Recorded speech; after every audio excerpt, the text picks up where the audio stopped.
Hello, everybody. Good afternoon and welcome to this Charity Digital webinar. Thank you so much for joining us. My name is Nick Wyatt. I am the Growth Marketing Executive at Charity Digital. And I am here on what is an incredibly muggy day. So I'm hoping everyone is staying cool there. I also pre-apologize for this weird, dark lighting issue I'm having at the moment. I'm sure it won't matter too much, but it is a little bit annoying. It's good to be here today and to be hosting this webinar. It is actually my first time hosting a webinar too, so I'm a little jittery, but I'm also mostly feeling pretty good. How is everyone doing? Let us know where you're joining us from in the chat. Well, today we have quite a special webinar for you involving a demonstration just how the world is going to be taken over by robots in the next few years and how us charities will have to deal with that. Well, I jest, but today we're going to be looking into automation and all the lovely benefits it can bring to charities.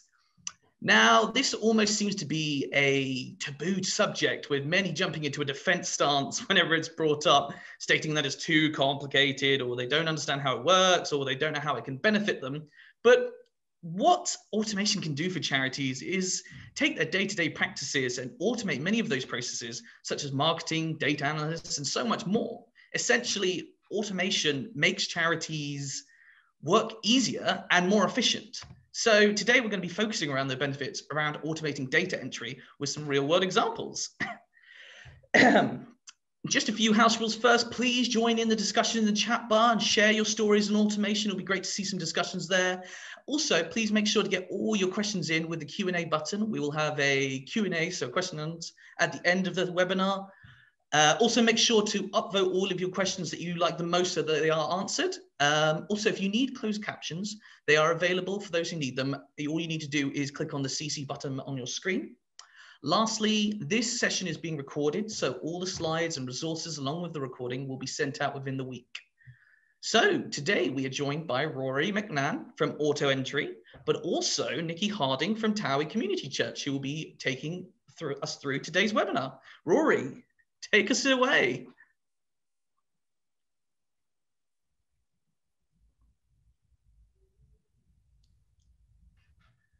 Rory, I don't think we can hear you at the moment. How about now? Apologies. We can indeed. There we yes. go. There we go. Lovely. No, Nick, I was just saying thank you very much. And thank you to everyone for joining this afternoon as well. As what you described as a very muggy afternoon, I'm sure we can all relate. But no, yeah, thank you very much. And what I'm going to be going through is I'm just going to give a quick overview as to what AutoEntry does and kind of the benefits of it. And then I'll be talking to Nicky, and Nicky will definitely be providing a very valuable insight into how you've been using that within your own practice and your own charity there, Nicky. And of course, take that time as well at the end to go over any questions you might have. So as Nick mentioned, there is a Q&A, which we're more than happy to go through. And that could be about anything at all. It could be about AutoEntry, automation as a whole. And also it'd be great. Some of the work Nick is doing is absolutely fantastic. So if you want to divulge more into that, and then please feel free to share your thoughts on that. So to get started then, I will just begin with my next wonderful slide. So what is automation is kind of a very key one here. So bear with me. There we go. So what is automation? So it's a very big one, and of course it's moving up with a lot of the current climate, of course, with things being accessed remotely, what we can get other people to do for us, and by other people I mean technology. So with something like AutoEntry, you can fast forward your admin and accounts. So take data entry, for instance. It can be a very time-consuming task. It can also be very tedious, very dull. So instead of kind of browsing through all your receipts and perhaps storing them in your bags or in a plastic folder, wherever you might do, you can actually photograph them, or you can email them in directly. And all of these things can be automated and automatically appear within your accounting software, or make it very easily digitally accessed to those of you who might use an accountant or a bookkeeper as well. So this does apply to other aspects of data entry as well. So you can say goodbye, as I mentioned, to actually manually storing all these papers and documents, receipts and bank and credit card statements, whatever it is you're essentially hoarding. As I say, you can take a photo from a mobile device, you can email them in, or you can drag and drop them straight into an online browser. And as I said, this would be able to send it over to your accounting software or directly to an accountant or a third party if need be. One of the kind of key benefits we always find with automation is it can speed up a lot more of your processes. So it's very, very fast. So in some cases, if you're accessing bank and credit card statements online, so it might be like an electronic PDF, software like AutoEntry can have that all processed for you within about 10 minutes. So if you're kind of having to type up, let's say 10 pages of bank statements or credit card statements, that can be fully done for you within 10 minutes. And it does go through verification checks as well to make sure that data is accurate. And of course, the main aspect for, I'm sure a lot of us, is where it is quite a time-consuming task. Time saved is, of course, money saved as well. And for charities and NPOs, that means smarter use of your available resources as well. So this gives you, with your available resource, gives you a lot more time to work on other tasks at hand. So with that, it can be from fundraising activities. So whatever that you guys might be doing already. And Nicky, you've got some fantastic fundraising activities, which we'll get into shortly on how you can fund it. So it allows you to allocate more of your time into the more important cause to hand.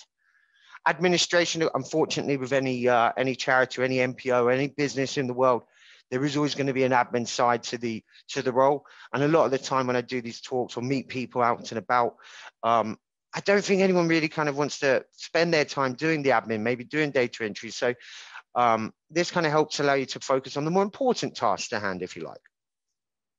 Communications as well, especially in the current climate of everyone kind of having to work remotely, and who knows when we'll all be back in offices together or in the same environment. It's hard to say.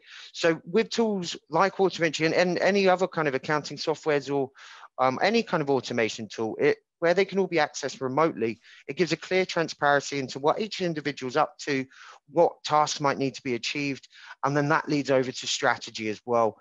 So then, of course, you can strategize at the next task to hand of what will help kind of move the charity forward or the NPO forward, or what you can be applying your resources to next. So it gives a clear line of transparency, which will help in the long run. Cool. So just moving down to, I mentioned it very briefly just a moment ago regarding the statement side, which is the verification check. So we do with automation software, and especially within AutoEntry, we run it through verification checks, of course, to ensure there are no slip-ups. And of course, the last thing you want to do is have to double check everything, otherwise there's no time saved. So with this, computers and software, they can essentially become your best employee.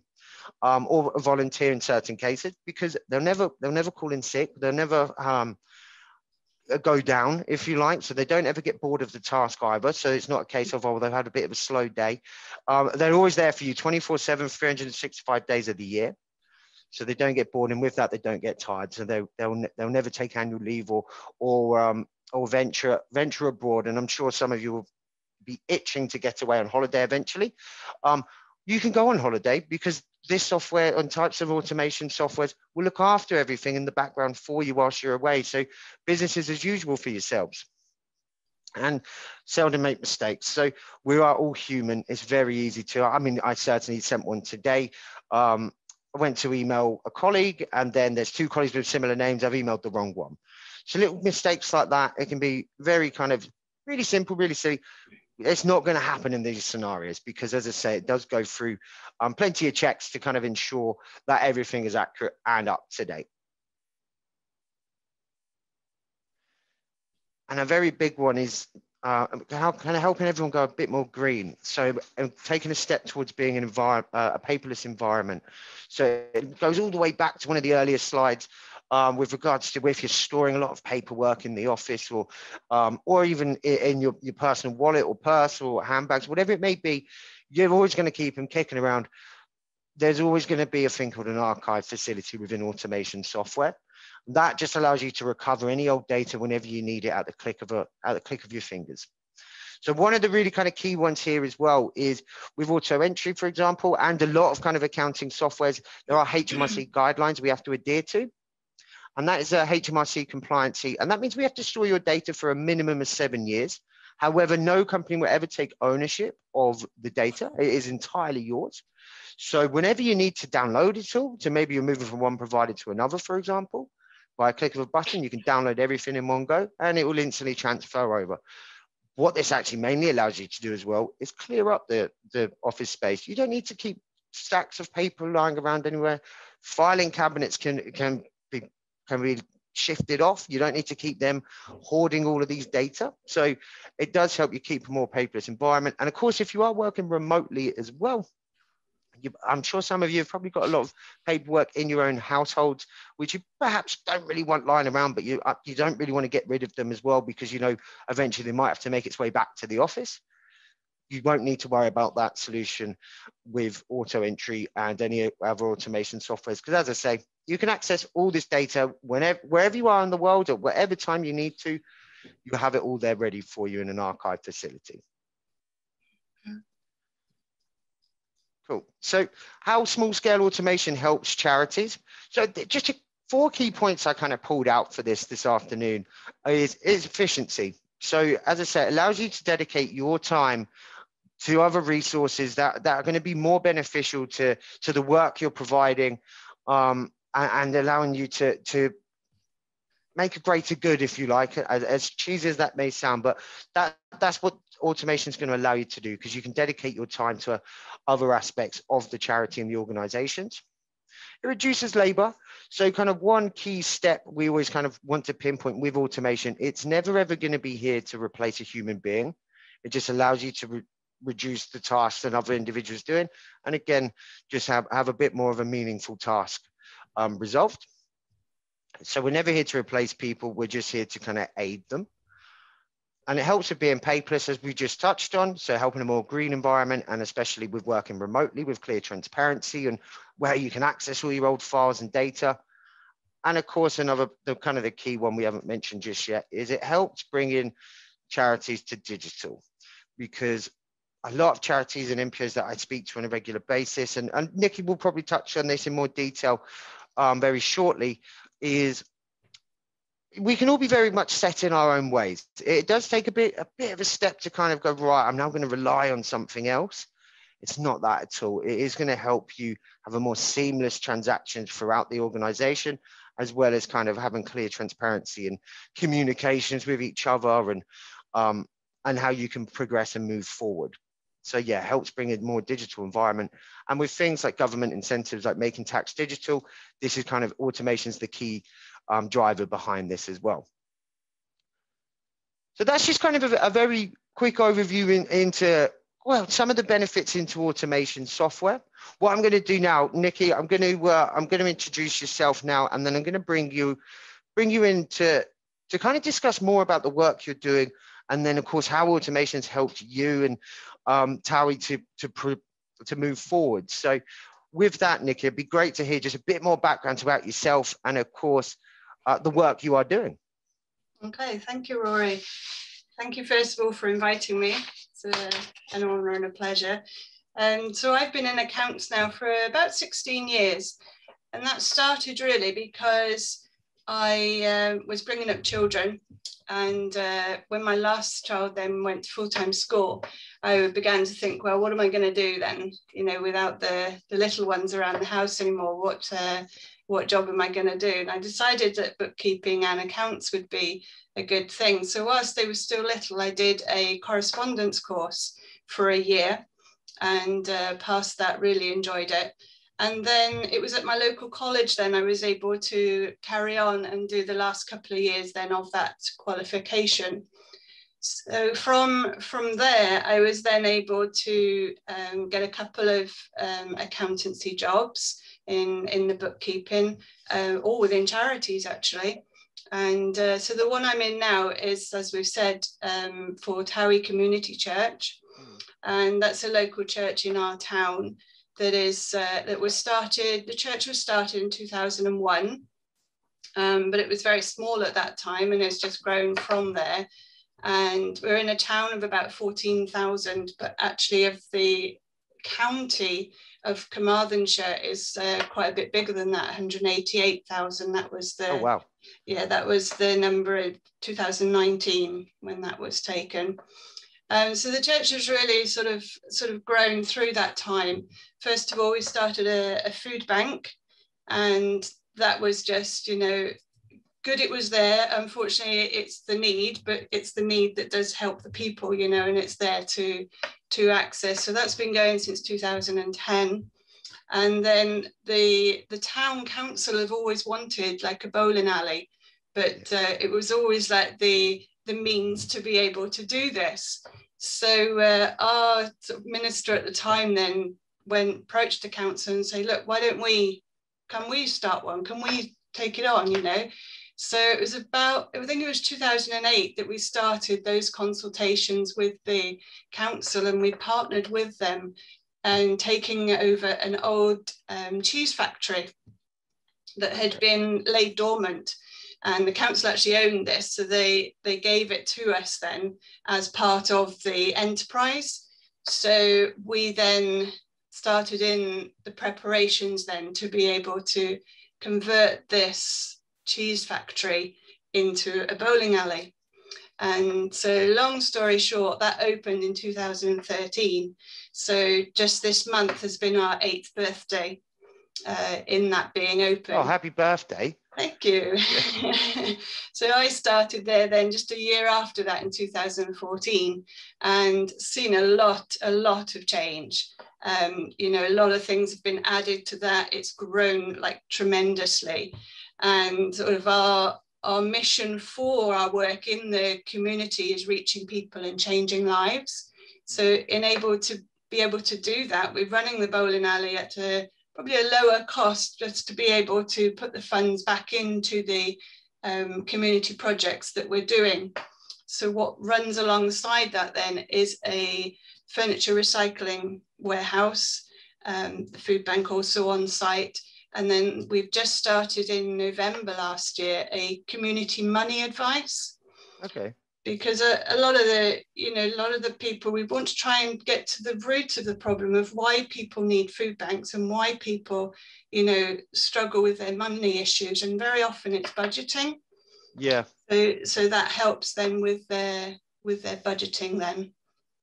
No, it's amazing because you're kind of giving a solution, but then also helping kind of avoid the solution. So yeah, it's fantastic to hear. And obviously the different means of how you're doing it as well is kind of really refreshing, very unique. So no, it's amazing. You mentioned, of course, you've been there for a fair while, and you mentioned, of course, there was about a lot of the changes that have gone on. So with that, I'm kind of keen to go into more about your journey from what you were doing before from a manual point of view, and then how you started bringing in automation into the organization. And then yes, I mean, how did you work before you started using something like AutoEntry? So that's been very recent, really, of changing over a lot to partly automation now. You know, I'm still at the sort of early stages, I guess, of that, but everything would be inputted. I guess on a monthly, let's go back before COVID, of a monthly basis, it would be about 300 invoices alone to input. And roughly, I guess that would be about 10 hours a month. Oh, wow. So that would be a lot, you know, and as you were saying, the files of, you know, building up, and then, but also then putting off the archiving at the end of that financial year, you know. And so a lot of time consuming, accuracy, of course, you know, it can be quite a laborious job. And I tended to pile them up a little bit and do them like twice a week. Yeah, and that's a very common occurrence, because it's one of them tasks you think, right, I'll do it at the end of the week, or that's as you say, you divide it up, because of course you don't want to do it as and when it comes in, because it's a tiny task that just gets in the way. That's it. And what was kind of, when you were typing them up to that twice a week, what were some of the problems that you would encounter, if any? Yeah, so obviously, like I said before, human error can be a thing. You can easily be distracted, because very often in that office environment, you're not, you know, left alone for a couple hours just to get on with it, you know, with people coming in, the phone going and all the rest of it. So that would be the main thing of where perhaps errors would occur because of interruptions and where you're at the stage of putting that invoice in. Yeah. And as amazing as yourself is, Nicky, unfortunately we can't classify you as perfect, so error does pop up, as it does for all of us. So no, it's interesting to know. So with that, how did you arrive at automation as kind of being this could help me out? Yeah, so we were still in lockdown, as many of us have been, you know, January to March. And I had just an email come through about AutoEntry and putting things on automatically. And I thought, oh, I don't know, you know, a bit skeptical really, I guess, because of, you know, it's got to be paperwork, it's got to be in my file, you know, I've got to be able to get to that piece of paper, that long sort of invoice perhaps, you know.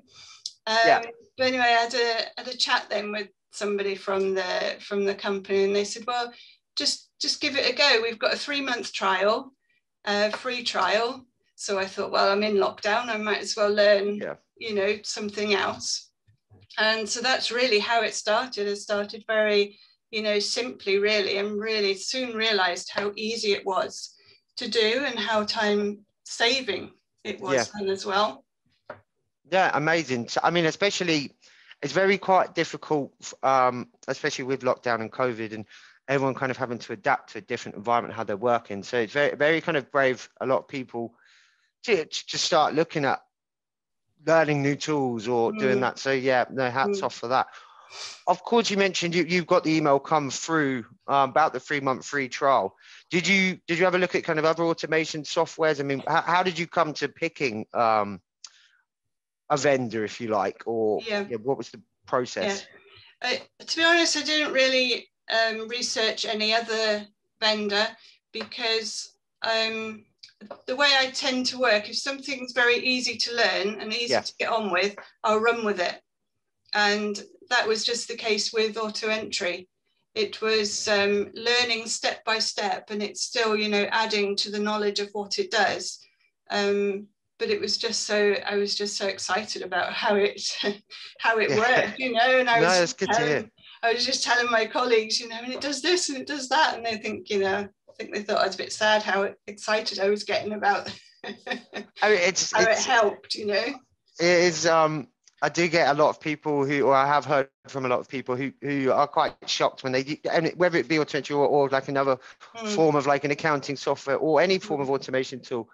I mean, even I sometimes get it. It's just when something, it's something you're unexpected of the results, if you like. Yeah. But if something does what you need it to do, regardless of what situation you're in, it's always it's a breath of fresh air at the same time, and it is easy to get excited about. Yeah.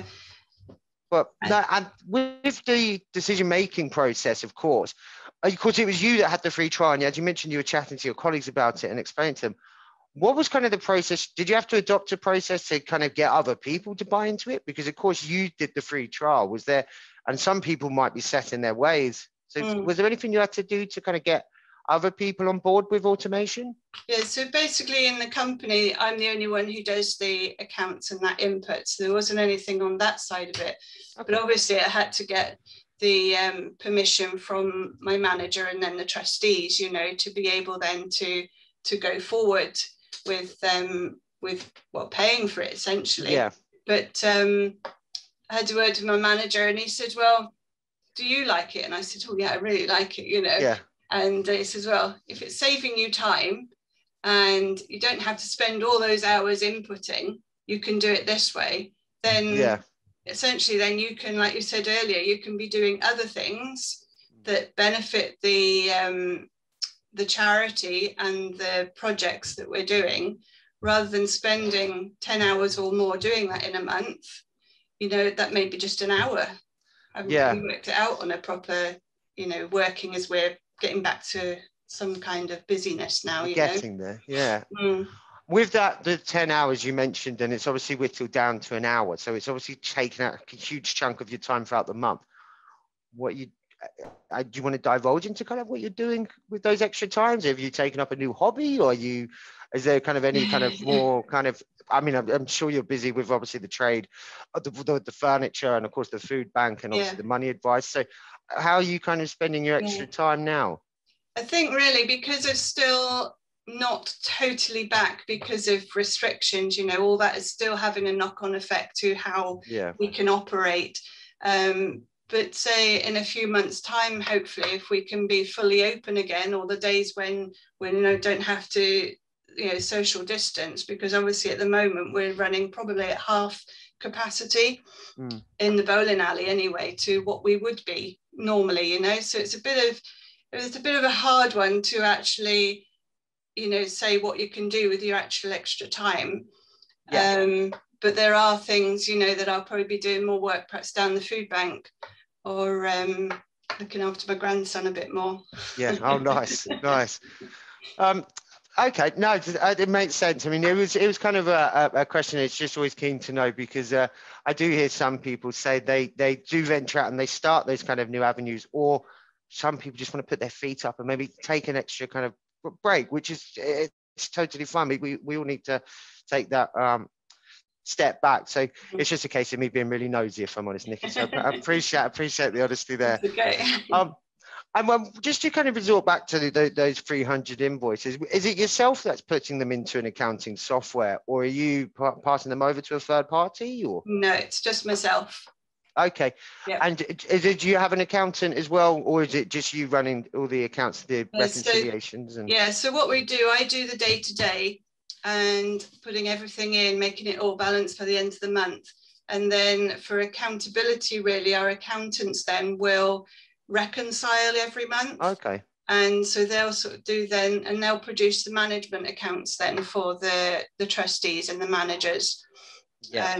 So that was another thing in this, you know, very often the accountant will ask me, oh, I need to have a look at X invoice, you know, and with this process, he can just click on the little icon by the side of it, and there it will come up and he can see it straight away. Rather than like in times past when I've had to, okay, and especially now working from home, he'll want perhaps an invoice of 6 months ago. So you've got to go down to the office, you've got to get that file, you've got to find it, you know, scan it to him or whatever. But in that alone saves all that time when he can access remotely the software here and click on the paperclip, and there the invoices there it is. Of him. Yeah. Amazing. And just kind of one last question about that, because I do kind of hear a bit, as I mentioned about paperless earlier, have you taken the step to get rid of paper massively? I know you touched on it very briefly, but how scary was it for you the first time picking up a statement or a receipt? It was very scary, and I did kind of pile them up a little bit just in case, you know. Yeah. Until I got more confidence in it, then I think, right, you know, it's there, and I can actually shred it, you know. But it did to start with just feel like so wrong to be shredding these invoices, you know. So we're getting there, you know. It's saving so much paper and the files. So just increasing on that, really. Oh, fantastic. I mean, you've taken that I think is probably one of the hardest steps for a lot of people, is letting go, if you like. As much as you kind of want to get rid of that pile, but you think, what if I need that? What if I need that? So I totally understand. And then just I've only got one more question for you, Nicky, is what's kind of one of the key learnings that you would maybe share with other charities, other NPOs who perhaps haven't taken a step towards automation, or they're undecided, or perhaps they might be scared to make the change? I think it's easy enough to, you know, to take on board and to learn how to do it. And what I found really easy as well was you're not locked into a contract. So once you decide, you haven't got to stick with it then whatever for a year or two or whatever, you know. It's on a rolling monthly, or I think you can buy a bulk of credits, you know, as things cost different credits for it, you know. So I'd say just give it a go, and just see really how easy it is. And then also, of course, for charities, you can get the half price, the 50% discount off as well. No, Nicky, thank you so much for kind of your honest representation of kind of how you're using automation and AutoEntry. Now, as you touched on, we do offer 50% off for charities and NPOs, but we do also offer, as Nicky mentioned as well, we do offer free trials. So if you are completely undecided, and loads of automation softwares will use this, will do this for you as well, is free trials. You're more than welcome. Give it a go first, and then there's no, I mean, for us in particular, we don't offer any contracts, as Nicky touched on. We do it on a monthly basis, because some months you might need it, some months you won't. So there's no point in paying it for the months you don't need it. So, and with that, we offer free trials. If you did want to explore it a bit further, then there's a link on the screen. And as Nick mentioned at the start, all of this will be emailed over to you. So we'll have the resources where you can do, maybe if you want to do a bit more research, come over to our website or have a chat with someone else, more than welcome to do that. As I say, you can set up a free trial, give it a go. And then, yeah, if you want kind of a bit more, we offer as well, Nick, I don't know if you kind of decided to go the self-teaching route, but we also offer free training and free support as well. So once you are set up, if you do need any, or your first initial setup, we're more than happy to walk you through it, especially on a free trial basis, just so you can use it effectively and make the most out of it. But then afterwards as well, I mean, Nick, I don't know if you've had to use it much, but have you had to kind of speak to support at any point, or? Yes, I have a little bit, and like I say, I've had a couple of the training times as well. And what I didn't touch on earlier as well is the support that you do have there. You know, you've got the chat facility, and that's quite instant as well. You know, you haven't got to wait perhaps a day for someone to get back to you. It's almost, you know, straight away, which has been such a help. And of course, all the help pages as well within AutoEntry as well. And like you say, you've usually got a email link to somebody that will personally, you know, walk you through something if you can't get your head around it or something, you know. Of course, and that's exactly it. All training support, as I say, is completely free. Everyone has a dedicated account manager, and yeah, we offer webinars and free one-to-one training. But other than that, what I will then do is I will now kind of open the floor back open for the Q&A, because I've got nothing else to add. Nicky, thank you so much. Yeah, really appreciate you joining and giving us your insight. And yeah, I just want to thank you, Nick, for inviting us over to have this conversation as well. Thank you. Yes, thank you. Thank you to you both. That was really great. I think the power of automation is really quite clear there, as Nicky's got so many great examples for it. We do have a few questions though, and I think there's a mix for you, Rory, and Nicky here. So I'll start from the top. But one of the first questions coming was, what are the best or top 3 justifications / value propositions / arguments for automation when responding to the challenges and queries of staff and leadership? Sorry, that's quite a big question, and I think that's for Rory. Yeah, I might have to break that down a little bit. So, well, can you just shorten it down for me, Nick? Let's shorten it down. So I think what they really want to know is, what's the main argument for using automation when helping with the challenges you have with staff and being a leader? No, it's definitely a very big question, and I think a lot of organisations, especially if there's a lot of decision makers, you would need to address these facts. The first one being is the time saving aspect. So if you are doing a lot of manual data entry, so let's say, for example, in Nicky's case, she was spending 10 hours a month basically doing that, and she managed to whittle that down to 1 hour in the month. So essentially, tools like automation software, whatever you can do within like a 6-month period, the software can do within an hour or 2, and it will do it accurately as well. And if it's ever unsure, it has machine learning built in as well. So moving forward, it will save you more time, because it will start remembering how you'll kind of, if you're applying nominal codes, things like that, there's a remember function. You can teach it to remember, and then it can automatically be presented into your accounting software. So that's the main time saving aspect there. So with that, if you are dealing with like a leadership, or if you are dealing with maybe you've got to convince a decision maker, it's freeing up your time to allocate yourself to other resources, other kind of aspects of the business. As I say, it's never going to replace a human being. It always needs human interaction, but it's there to allow you to apply your trade to something, what you're there for. Okay, perfect. I think that was a great way of explaining it. I mean, for the same from David again, and this is a really good one, I think, is you touched on the subject of the idea of automation being greener and better in that way.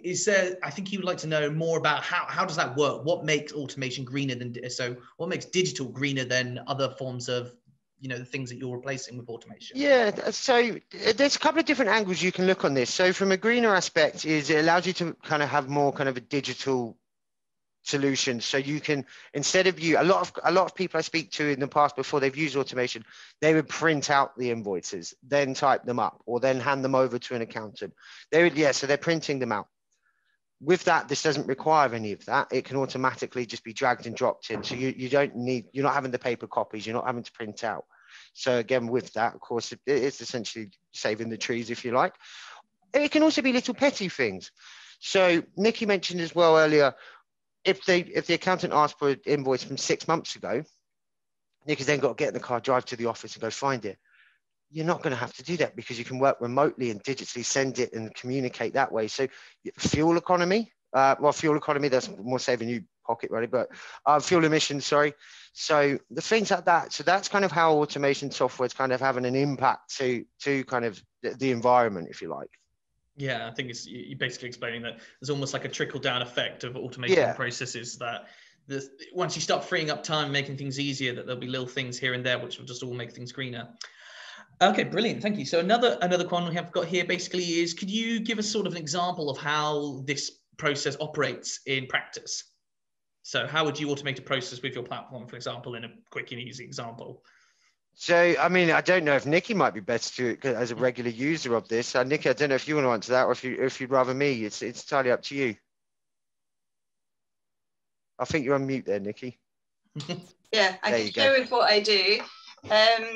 So again, to start with, I would save the invoice to a file on the computer, and then I'd use the drag and drop. Or no, first of all, I would browse for it, go and find it, like to do the files, and then put it in that way. Then I thought, oh, you can drag and drop them. So I took it from the folder, drag and drop them. And then again, on another training thing, you could email them, which just made it even faster. So a lot of invoices, as you know, come through as email. So as you say, Rory, you didn't have to print it. All you had to do was forward that email to the software. Then that would recognize it. And then you'd go to the software, make sure everything was okay with it, put it in department or nominal code, just check that, and the VAT as well, and publish it. And then it goes on to Sage or other, accounting softwares. It's just a click of a button once it's kind of been processed through. So once the software's extracted the data, as Nicky said, all you're having to do is just allocate a category, but it does learn to remember it as well. And then you just click of a button, done. Perfect. That's it. I think that's a great example of that. Okay, brilliant. We've got a few more. Let's have a look. Okay. Could you share a bit more about the decision-making process of procuring a vendor? How did you land where you did, and what were the drivers? I think that's for Nicky. I think so. Okay. Right. So I think I covered it a little bit in the bit I said, that I was just introduced to AutoEntry and started with it and ran with it basically, because it was literally, so plug and play to be able to use it. And like everything, then it's just building on that knowledge of what else it can do. Perfect. Yeah. And I've got another one for you, Nicky, actually. What are your plans with the platform moving forward? Learn a lot more about what it does do, because really, I've only been using it 6 months really, and 4 months of that we've been in lockdown. So as accounts there's always things going on in the background, so that's been a good way of being able to learn it on my own time without being rushed off your feet all the time. But I want to learn more about how it does the bank statements, want to learn more about how it can do the credit cards, and then maybe even bring in, I think, customer invoices and that sort of thing as well, and how that will link with Sage of how we do that, Perfect. So it's a lot of learning. There is, you're right. There is kind of this. There is a lot of features, and you will find this with a lot of automation software. Yeah. There's so many different features, but one kind of key point I do like to tell a lot of people is don't feel like if you're not using them all that you're not getting your money's worth, because we don't charge on features, for example. Yeah, definitely. But and with that, there's just so many different things. It's just because with automation software, it's easier to put it out there so everyone can use it as and when you need it. But there is a lot to learn, and Nicky, I do appreciate you touching on how easy it is, because that's definitely a scary aspect. The software, isn't it? And also, but even if I did only just use it for the invoices, that's just saving so much time in itself. Yeah. It's me wanting to learn more about it. That's all. No, perfect. I guess that would probably lead us into one of these other questions, which is basically to do with, can the software automate any data set, or is it specifically designed for finance tasks? It is aimed around invoices, receipts, bank credit card statements, employee expenses, things like that. It is based around that. Okay, perfect. So in that, Nina's asked here, so are you scanning paper invoices with the process? You can, yeah, you can scan them in with an actual scanner, or a lot easier ways. There's a mobile phone app that you can use. Just take a photo of it and it will automatically upload it that way as well for you. Okay. So there's different ways depending on how you get the data. Okay, perfect. Got a little example of that as well, if you want me to share that. Yeah, please do. So because I'm working from home, it's 3 miles away from the actual bowling alley. So when I was in the office, I would actually go down and pick up all the invoices, it's about 3 times a week. Now they're photocopying them, scanning them over to me. So straight away, they're just all coming, and I'll get the invoice the same day as it's dropped off, at the bowling alley. That's exactly as it's meant to be used. Yeah. So perfect. Perfect. Nina has also asked, does it input to QuickBooks? Yeah, we work with a whole range of different providers. So Sage, we work with Sage, and then Xero, QuickBooks, Free Agent, loads of different types. What we also do is provide a CSV output, which is of course just like a spreadsheet, and that can be uploaded into any kind of software, whether that be an accounting software or a CRM, whatever it may be. Yeah, so it does have an output for anything. Okay, perfect. I think that answers nicely. Another one we've got here is, does it have options to differentiate restricted and unrestricted expenditures and income? So no, because what it's actually doing is you're kind of vetting that process before you're uploading it. What this is essentially is just kind of extracting the data.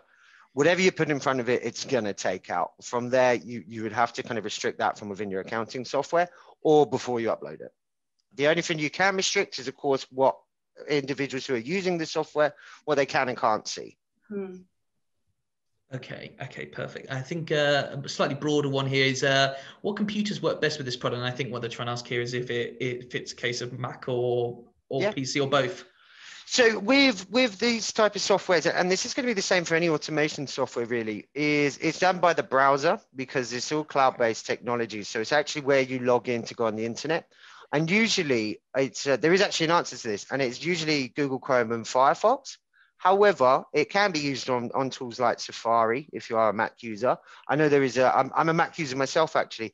I use the Chrome plugin mainly anyway, but yeah, you can access it from Safari.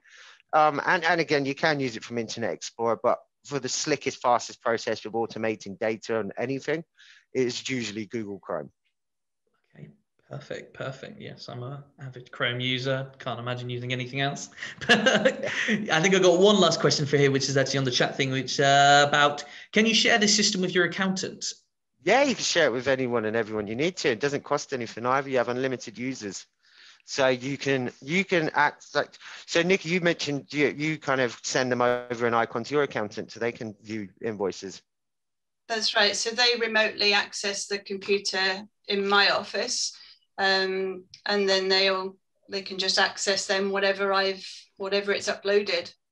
Yeah. Yes, you can have anyone access it if you need to, and even if in certain cases, if you're ever being audited, there is an option as well for where you can share links, so you don't have to give someone access to the whole software. You can give them access to individual invoices as well, if preferred. Okay, perfect. Excellent. Someone else has just asked here about how long AutoEntry has been on the market.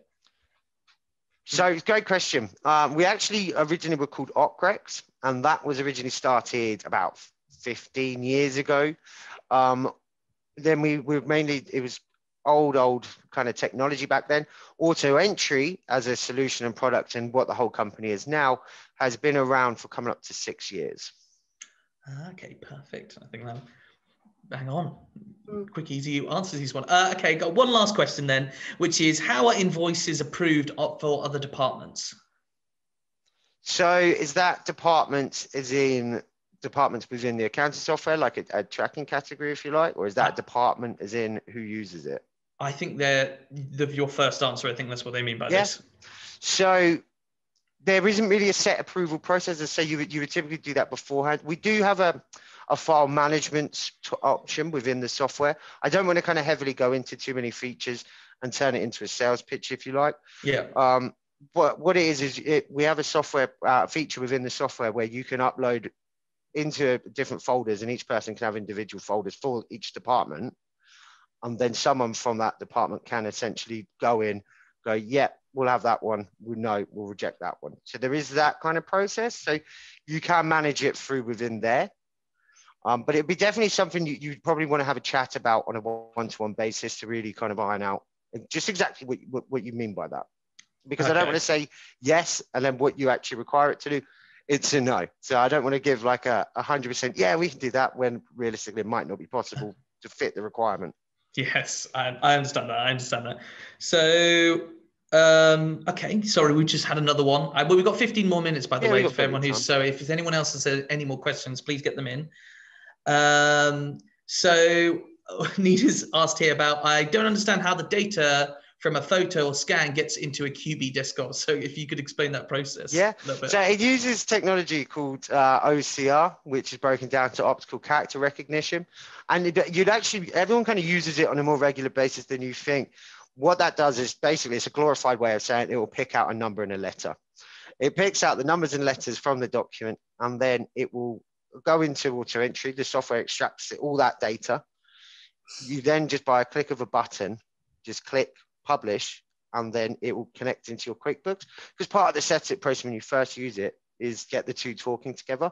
And it takes around kind of a minute if it's QuickBooks Online. QuickBooks Desktop takes about probably 5 minutes tops, I'd say. You just got to do it once as well. And basically what that's doing is it's pulling through all your accounts, your chart of accounts. So then it will just feed in directly into your software that way. And that's just connected via what's called an API. And that just basically means it's talking to one software to the other. Oh, perfect. I didn't know that. So that's something I've just learned now too. So thank you very much.